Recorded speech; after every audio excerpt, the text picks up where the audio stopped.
नमस्कार सगळ्यांना. आजची रेसिपी खूप सोपी आहे. जी नेहमी संध्याकाळच्या स्वयंपाक बनवत असतो ना आपण, तर आपल्याला प्रश्न पडतो काय बनवावं, काय बनवावं, काय बनवावं? तर ही एकदम सोपी रेसिपी आहे. खिचडी कशी बनवायची काय नाही. चला बघू. आई बनवत आहे, मी रेकॉर्ड करत आहे.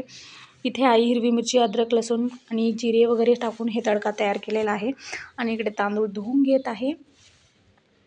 तांदूळ धुवून हे खिचडीत टाकत आहे आणि इकडे बनवत आहे कढी. जी ताकाची कढी असते ती बनवत आहे. हे ताक होतं, त्याच्यामध्ये बेसनचं पीठ टाकून मिक्स करत आहे. तिला म्हणलं आई हातानं नको करू, तर आई ऐकत नव्हती. आई म्हणते हाताने केलं तर चव लागते आणि चांगलं व्यवस्थित मिक्स होते, म्हणून ती तशी करत आहे.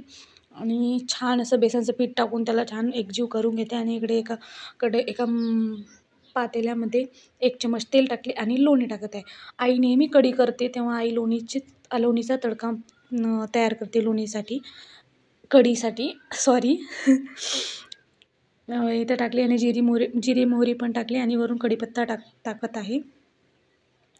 त्यानंतर हिरवी मिरची, अद्रक, लसूणचं हे पेस्ट केली आहे ते पण टाकत आहे ह्यामध्ये. हे टाकून परतून घ्यायचं व्यवस्थित. हे परतून झालं की व्यवस्थित वरून हळद आणि चवीप्रमाणे मीठ टाकायचं.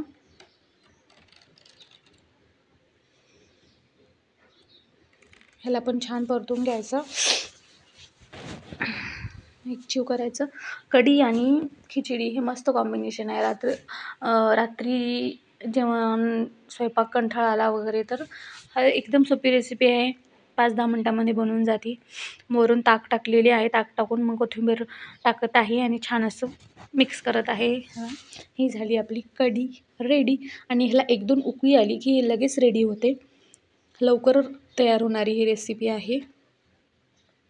आणि इकडे मी माझं प्लेट वाढून घेत आहे. खिचडी आणि कढी आणि बाहेरून समोसा आणि पापडी आणले होते, ते पण मी मांडून घेत आहे. तुम्हाला ही जर रेसिपी आवडली असेल तर माझ्या चॅनलला लाईक करा आणि सबस्क्राईब करा, शेअर करा. ही अशी मस्त प्लेट वाढून घेतलेली आहे. Thank you so much.